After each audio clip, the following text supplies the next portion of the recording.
ಹಿತ್ತಲ ಗಿಡ ಮದ್ದಲ್ಲ ಅಂತಾರೆ ಅಲ್ವಾ. ಆದರೆ ಹಿತ್ತಲಲ್ಲಿ ನಿಮಗೆ ಗೊತ್ತಿಲ್ಲದ ಮದ್ದಿರುತ್ತೆ. ಅದಕ್ಕೆ ಸಾಕ್ಷಿ ಇದೆ ನೋಡಿ.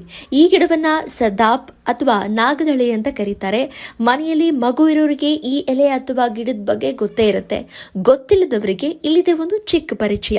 ಹಾವು ಸೊಳ್ಳೆ ಎಲ್ಲವೂ ಕೂಡ ಬರ್ದೇ ಇರೋ ಕಾರಣಕ್ಕೆ ಈ ಗಿಡವನ್ನ ಮನೆ ಪಕ್ಕದಲ್ಲಿ ನೆಡ್ತಾರೆ. ಇನ್ನು ಈ ಗಿಡದ ಎಲೆಯಿಂದ ವಾತ, ಕಫ, ಹೊಟ್ಟೆ ನೋವು, ಜ್ವರ ಎಲ್ಲವೂ ಕೂಡ ಕಡಿಮೆ ಆಗುತ್ತೆ. ಚೇಳು ಕಚ್ಚಿದ ಜಾಗಕ್ಕೆ ಈ ಗಿಡದ ರಸವನ್ನ ಹಚ್ಚಿದ್ರೆ ನೋವು ಕೂಡ ಕಡಿಮೆ ಆಗುತ್ತೆ, ಹಾಗೆ ವಿಷ ಕೂಡ ಏರಲ್ಲ ಅನ್ನೋ ನಂಬಿಕೆ ಇದೆ. ಇನ್ನು ಚಿಕ್ಕ ಮಕ್ಕಳ ಬೆಡ್ ಕೆಳಗೆ ಇದನ್ನ ಇಟ್ರೆ ಯಾವುದೇ ರೀತಿಯಾದಂತಹ ದೃಷ್ಟಿ ಬೀಳಲ್ಲ. ಜೊತೆಗೆ ಮಕ್ಕಳು ತುಂಬಾ ಹಠ ಮಾಡ್ತಾ ಇದ್ರೆ ಅಂತಹ ಮಕ್ಕಳ ಸೊಂಟದಲ್ಲಿ ಈ ಒಂದು ಗಿಡದ ಎಲೆಯನ್ನ ಇಟ್ರೆ ಹಠ ಮಾಡೋದನ್ನ ಸ್ಟಾಪ್ ಮಾಡ್ತಾರೆ ಅಂತ ಹೇಳುವಂತಹ ನಂಬಿಕೆ ಕೂಡ ಇದೆ.